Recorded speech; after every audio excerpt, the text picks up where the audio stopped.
வணக்கம் நண்பர்களே. கணவன் மனைவி சண்டை போட்டு பிரிஞ்சுக்கிறாங்க.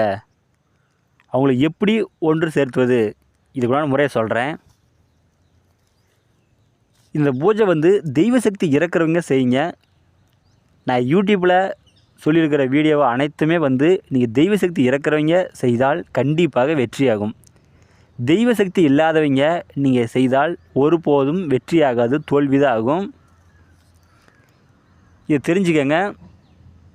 நான் மேலே கொடுக்கப்பட்டுள்ள அந்த சக்கரத்தை ஒரு செப்பு தகட்டில் வரைஞ்சிக்கங்க.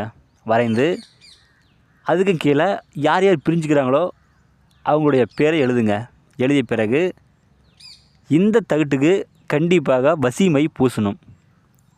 வசிமை பூசிய பிறகு தலை வாழையில விரித்து சாதாரண படையல், பூ பழம் தேங்காய் வெத்தலைப்பாக்கு சாதாரண படையல் வைத்து மஞ்சள் பிள்ளையார் பிடிச்சி வைங்க. பிடிச்சி வச்சு அதுக்கும் பக்கத்தில் இந்த தகட்டை வச்சுருங்க.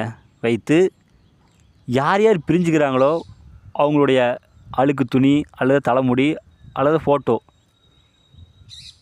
எந்த பொருள் கிடைச்சாலும் சரி, அந்த பொருளை அந்த தகட்டு மீது வைங்க. வைத்து மோகினி மந்திரத்தை 1008 ஜபிக்கணும். மோகினி மந்திரம்னு சொல்கிறேன். ஓம் நமோ பகவதி பாலமோகினி இன்னாருக்கு இன்னார் வசிமவனும் வசி வசி கும்பட் சுவாகா.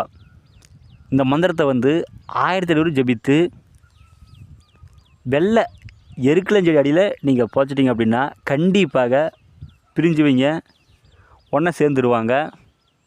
ஆனால் தெய்வ சக்தி இறக்குறவங்க அந்த பூஜை செய்யுங்க. தெய்வ சக்தி இல்லாதவங்க யாருமே நீங்கள் ட்ரை பண்ணாதீங்க. ஆனால் கண்டிப்பாக அந்த தகட்டுக்கு வசிமை பூசணும். அப்போ தான் வெற்றியாகும். இந்த வீடியோ பிடிச்சிருந்தா எல்லாத்துக்கும் ஷேர் பண்ணுங்கள், சப்ஸ்கிரைப் பண்ணுங்கள்.